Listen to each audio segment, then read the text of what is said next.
Okay, so let's talk about one of the most powerful, and I mean truly powerful, tools you have for your own well-being. The best part?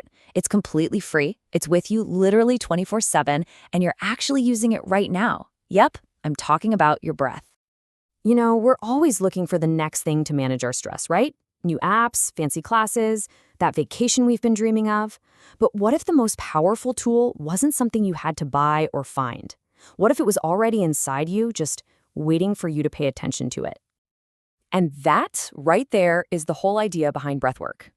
It's not just about, noticing that you're breathing. This is the active, intentional practice of changing how you breathe, the speed, the depth, the rhythm, to directly change how you feel.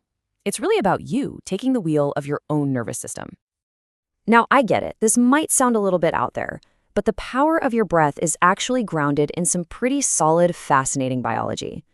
So let's dive into exactly how changing your breathing sends a direct signal to your brain that says, hey, it's okay to chill out. Think of your body's internal wiring like a car. You've got two systems. There's the sympathetic system. That's your gas pedal. It revs you up for fight or flight when you're stressed or in danger. But then you've got the parasympathetic system. That's the brake pedal. It's your rest and digest mode that brings on calm. And here's the amazing part. You can consciously decide to press that brake pedal just by slowing down your exhale. So how does that actually work? Well, the hero of this whole story is something called the vagus nerve. This thing is like a superhighway connecting your brain to all your major organs. And when you deliberately slow your breathing, especially your exhale, you stimulate this nerve. It sends a powerful, all-clear signal throughout your entire body to relax. It's a direct line of communication. And listen, this isn't just a nice idea. It's backed by some serious research. One study actually found that a technique called cyclic sighing, which is basically just a fancy term for breathing with long exhales, was even more effective at improving mood than mindfulness meditation was. So you can think of it as a physiological cheat code for your nervous system. All right, so we've covered the why. Now let's get into the fun part, the how. I'm going to walk you through a couple of super simple techniques you can start using literally today for instant relief. First up is a classic, box breathing. You may have heard of this one. It's also called square breathing.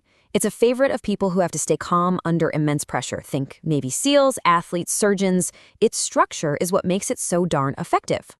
The pattern is so easy to remember. It's just like the four sides of a box.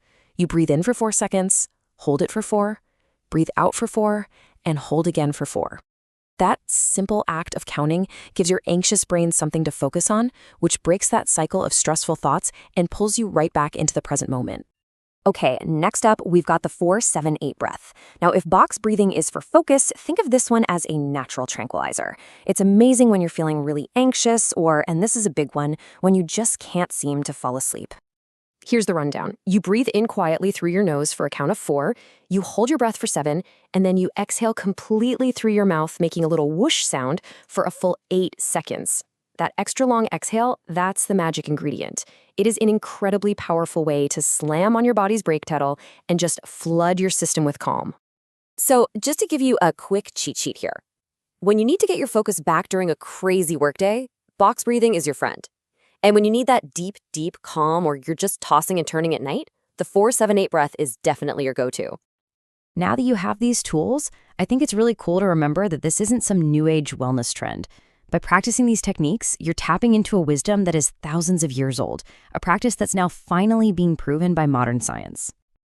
I mean, just look at this. We're talking over 5,000 years ago, yogis in India were practicing pranayama, which literally means controlling your life force through breath. Thousands of years back in China, you had Qigong. It saw a resurgence here in the West in the 1960s, and today, you have people like Wim Hof bringing it to millions, all backed up by a growing mountain of research. So the big question, how do you actually make this a real habit? Well, the secret isn't locking yourself away for an hour to breathe. It's about weaving these small, simple moments of intentional breathing into the life you're already living. And starting is way easier than you think. Seriously, just begin with 3 to 5 minutes a day. A great trick is to link it to a habit you already have. Do it right after your morning coffee or while the shower heats up. Use these techniques when you need them. Stuck in traffic? Do some box breathing. Can't shut your brain off at night? That's what 4-7-8 is for. Just remember, the goal here is consistency, not perfection. So as we wrap up, the biggest takeaway is this. You don't need a special gadget or a subscription. The most profound, most effective tool for managing how you feel is with you this very second. It's always been there. So the only real question left is, when are you going to start using it?